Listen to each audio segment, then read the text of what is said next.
That is our environment. नया chapter है, इससे पहले मैं रिप्रोडक्शन जो है वो सारा फिनिश किया। नया चैप्टर हम आज पढ़ेंगे, दैट इज एनवायरमेंट। एनवायरमेंट जो है, एनवायरमेंट की definition, environment, what do you mean bye environment? Environment कोई भी चीज जो एक लिविंग ऑर्गेनिज्म के इर्द गिर्द होती है, that makes the environment of the organism. हमारे इर्द गिर्द क्या है या दूसरे ऑर्गेनिज्म के इर्द गिर्द क्या है जो इसको सराउंड करता है, that means the environment. So anything that surrounds, anything that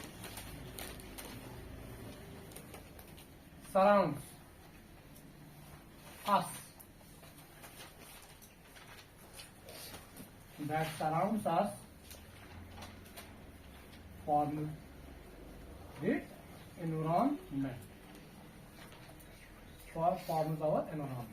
कोई भी चीज जो हमें सराउंड करेगी वो क्या बनाएगा? एनवायरमेंट।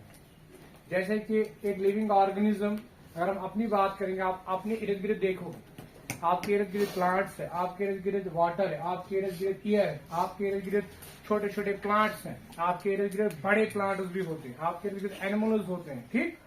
वो क्या बनाते हैं? आपका एनवायरमेंट। तो एनीथिंग जो भी लिविंग ऑर्गेनिज्म को सराउंड करेगा वो क्या बनाता है? एनवायरमेंट बनाता है, ठीक?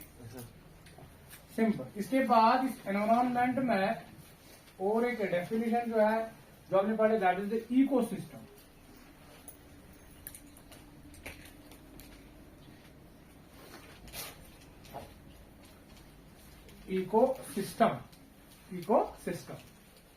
इकोसिस्टम जो है, इस टर्म को किसने दिया है? This term was given by कैनस्ले।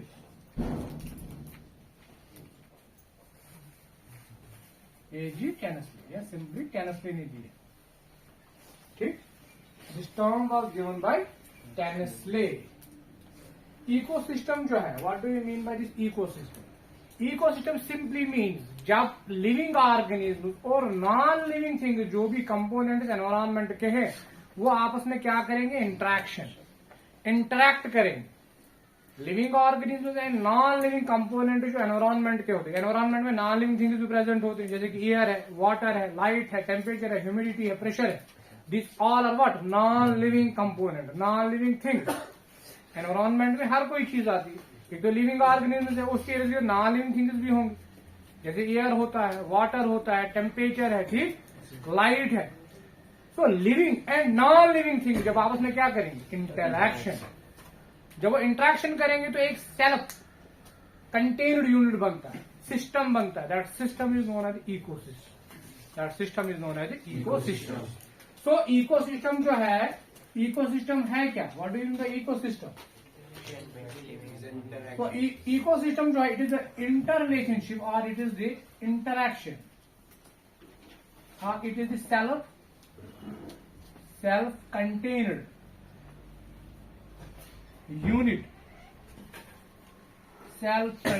Unit या system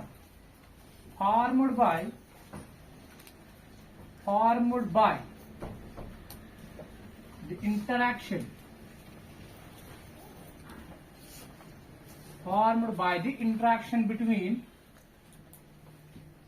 living and non-living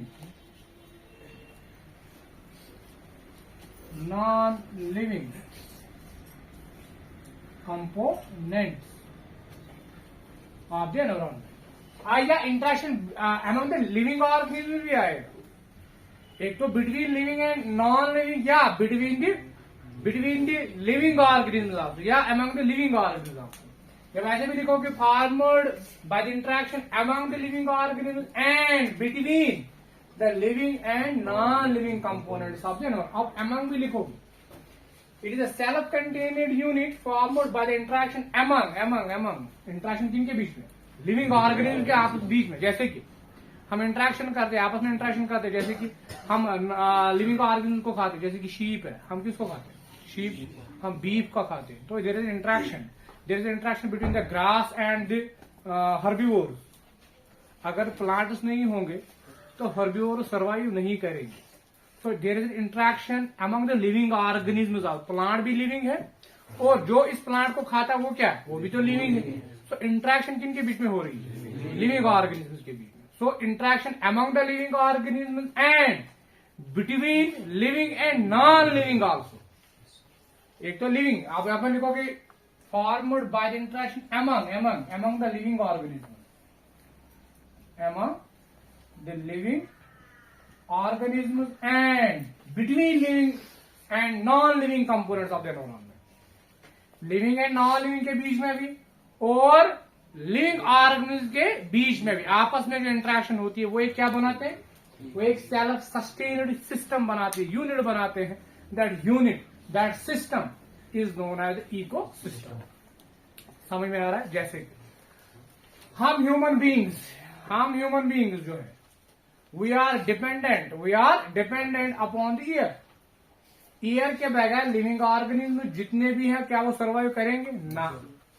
there is an interaction between the air and the human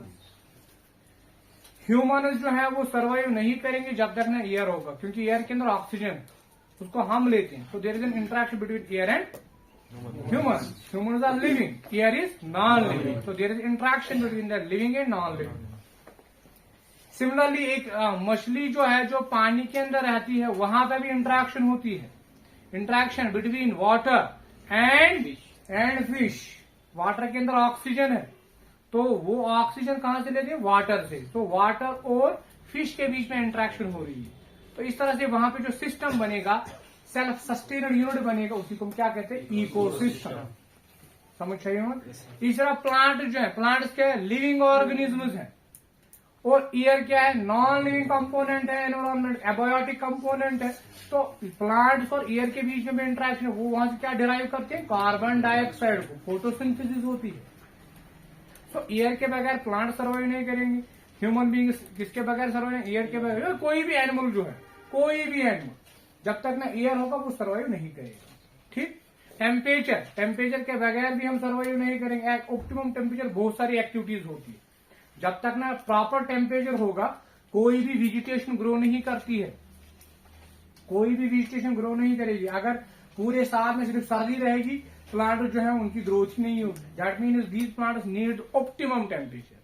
that means there is interaction between the living and non living. Non living component यहाँ पे क्या है, temperature. Temperature के बगैर अगर proper temperature नहीं होगा तो प्लांट सर्वाइव नहीं करेंगे, हम भी सर्वाइव नहीं करेंगे, क्योंकि हमारी बॉडी में भी एक ऑप्टिमम टेम्परेचर पे हमारे एंजाइम्स काम करते हैं। अगर वो ऑप्टिमम टेम्परेचर नहीं मिलेगा तो बॉडी में जितने भी एंजाइम्स है वो क्या होंगे, वो डिनेचर होंगे। ठीक है। अगर ज्यादा टेम्परेचर को सेंसिटिव प्रॉब्लम का सर, वो आप ऑप्टिमम टेम्परेचर का प्रॉब्लम बॉडी मान। हम भी क्या चाहते हैं, ऑप्टिमम टेम्परेचर चाहते हैं। प्लांट्स को क्या किसकी जरूरत है, ऑप्टिमम टेम्परेचर की। लाइट, अगर लाइट नहीं होगी तो फोटोसिंथेसिस नहीं होगी। अगर लाइट है, photosynthesis gases, so there is an interaction between living and non-living things. Yeah, among the living organisms also. Plants जो हैं उनको कौन खाता है, herbivores. There is interaction between the living organisms also. ठीक। अगर ग्रास नहीं होगी तो herbivores नहीं होंगे। जब herbivores नहीं होंगे तो carnivores सर्वाइव नहीं करेंगे। बनन चेन, ये चेन बनती है। जैसे कि ग्रास है, लिविंग ऑर्गेनिज्म, ठीक। इसको कौन खाएगा, हर्बिवोर। कोई काव या डियर, हम लेंगे गोट। गोट को कौन खाएगा, कोई और ऑर्गेनिज्म खाएगा। ठीक। जैसे कि लायन का है और कोई भी, एकदम शॉर्ट पोजीशन। वो अगर ये ग्रास नहीं है तो क्या गोट होगा, गोट का सर्वाइव किया। जब ये नहीं है तो ये भी नहीं है, जब ये नहीं है तो हम भी नहीं है। प्रश्न क्या होता है सर। तो इंटरेक्शन अमंग लिविंग ऑर्गेनिज्म्स भी है, इनके बीच में आपस में भी इंटरेक्शन होती है, लिविंग ऑर्गेनिज्म्स के बीच में भी इंटरेक्शन होती है। और ये सारी डिपेंडेंट है किस पे, एयर पे, वाटर पे। ठीक। प्रॉपर टेम्परेचर होना चाहिए, लाइट पे। सो among the living organism interaction हो रही है और लिविंग ऑर्गेनिज्म और नॉन लिविंग थिंग्स के बीच में भी इंटरेक्शन हो रही है। तो इस तरह से एक सिस्टम बनता है, that is known as ecosystem. So ecosystem is interrelationship, interaction between the living organisms and between the living and non-living things of the environment. As a result, एक सिस्टम बनता है, that is known as ecosystem. अब इसके बाद और एक term आप लिखोगे, दैट इज इकोलॉजी। इकोलॉजी जो है स्टडी करना, इकोलॉजी एक लिविंग ऑर्गेनिज्म को, इन लिविंग ऑर्गेनिज्म को स्टडी करना एट होम, ठीक। या लिविंग ऑर्गेनिज्म जो है वो आपस में इंटरेक्शन करते हैं या नॉन लिविंग थिंग्स के साथ क्या करते हैं, इंटरेक्शन करते हैं, इसको स्टडी करने को हम क्या कहते हैं, ecology. That is known as ecology. Ecology, ecology. This term was given by Ernest Haeckel. ये हैक्कल ने ये टर्म दी है। क्वेश्चन आता है simple, the term ecology was coined by Haeckel. The term ecosystem was given by A.G. Hensley। तो ये term आपने याद है किसने दी है, ठीक। तो इकोलॉजी टर्म जो है वो हैक्कल ने दी है। What is ecology? Logy meaning study. Eco, oikos से निकला है होम। लिविंग ऑर्गेनिज्म को स्टडी करना कि वो कैसे इंटरेक्ट होते हैं आपस में, या वो living organism non living things के साथ कैसे इंटरेक्शन करते हैं। क्या वो डिपेंडेंट है, या टेम्परेचर का इफेक्ट क्या पड़ता है किसके ऊपर, लिविंग ऑर्गेनिज्म के ऊपर। लाइट का काम होना, उसका इफेक्ट क्या पड़ेगा किसके ऊपर, लिविंग ऑर्गेनिज्म। इसको स्टडी जब हम करेंगे क्या चेंजेस आती है, अगर ये चीजें कम होंगी, non living things as an present ecosystem के इफेक्ट क्या पे नॉन लिविंग थिंग्स पर, दैट उसको स्टडी करने को हम क्या कहते हैं, इकोलॉजी। एक लिविंग ऑर्गेनिज्म जब हम अपने हैबिटेट में लेते हैं, वो इंटरेक्शन करता है किसके साथ, नॉन लिविंग के साथ। इसको जब हम स्टडी करते हैं that will known as a ecology. So oikos से निकला है, विच मीन्स हैबिटेट। आइकोस से निकला, eco, oikos, that means habitat, place of living, जहां पे एक ऑर्गेनिज्म रहता, place of living, dwelling place, जहां पे एक ऑर्गेनिज्म जो है वो रहता है, उस प्लेस को हम कहते हैं हैबिटेट, रहने की जगह। और इसी प्लेस पे हम इसको स्टडी करते हैं कि ये कैसे इंटरेक्ट करता है किसके साथ, लिविंग ऑर्गेनिज्म के साथ या नॉन लिविंग थिंग्स के साथ। नॉन लिविंग थिंग्स का इफेक्ट क्या पड़ता है किसके ऊपर, लिविंग ऑर्गेनिज्म के ऊपर। उसको जब हम स्टडी करते हैं that means known as ecology. Interaction, इस इंटरेक्शन को स्टडी करना, study about interaction between the living and non living organism, या among the living organism and between the living and non living components. इसको जब हम study करते हैं इसको इकोलॉजी कहते हैं, that is known as ecology. Ecosystem is an interaction. इसी इंटरेक्शन को जब हम पढ़ते हैं that is known as ecology, that is known as ecology. This term was given by Ernest Haeckel, ठीक। अब इकोसिस्टम जो है, अब हम इकोसिस्टम को देखेंगे। इकोसिस्टम जो है, इकोसिस्टम अब हमने पढ़ा कि इकोसिस्टम होता क्या है, ठीक। अब इस इकोसिस्टम में क्या प्रेजेंट होते हैं, कंपोनेंट्स ऑफ इकोसिस्टम।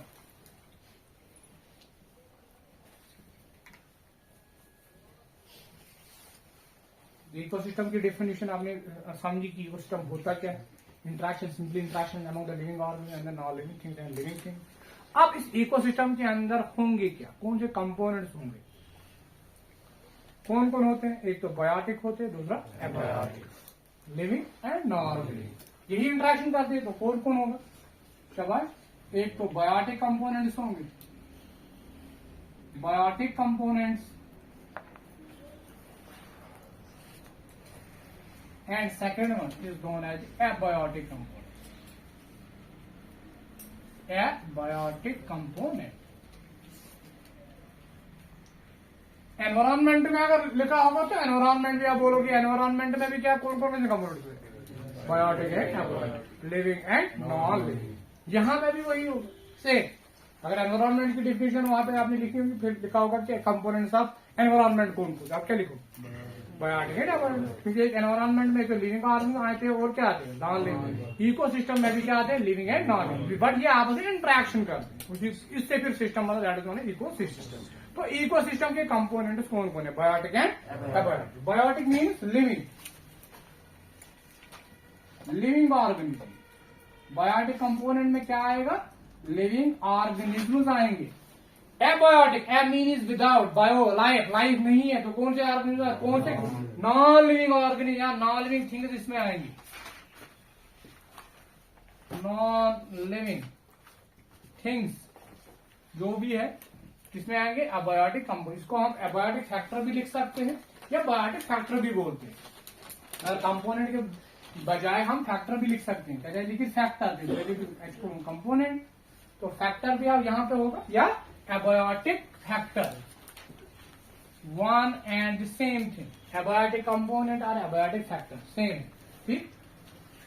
अब बायोटिक कंपोनेंट में लिविंग ऑर्गेनिज्म आएंगे। इट इंक्लूड्स, इसमें कौन कौन से लिविंग ऑर्गेनिज्म आते हैं। वन इज नोन, पहला आप लिखोगे that is the producer,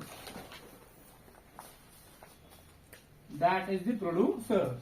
second is the consumers,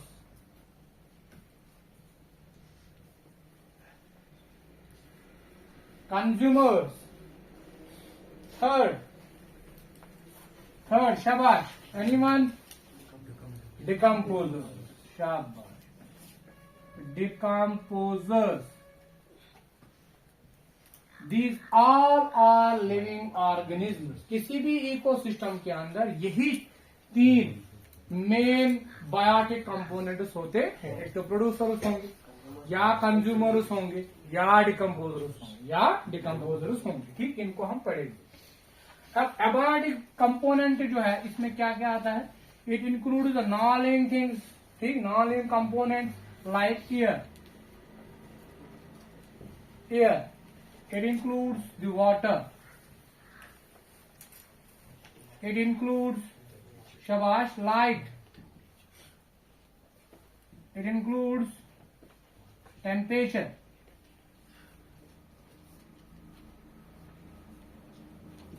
शाबाश, it also includes शाबाश लाइक सॉइल, एडेप्टिव फैक्टर जिन्हें आप कहते हैं, सॉइल, ठीक था। इसी तरह आप लिखोगे और क्या है, प्रेशर, ह्यूमिडिटी,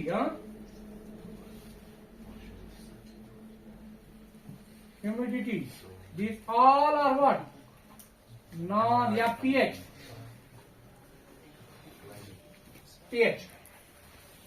वहां पे लिखा होगा पीएच क्या है, पीएच इज एबायोटिक कंपोनेंट।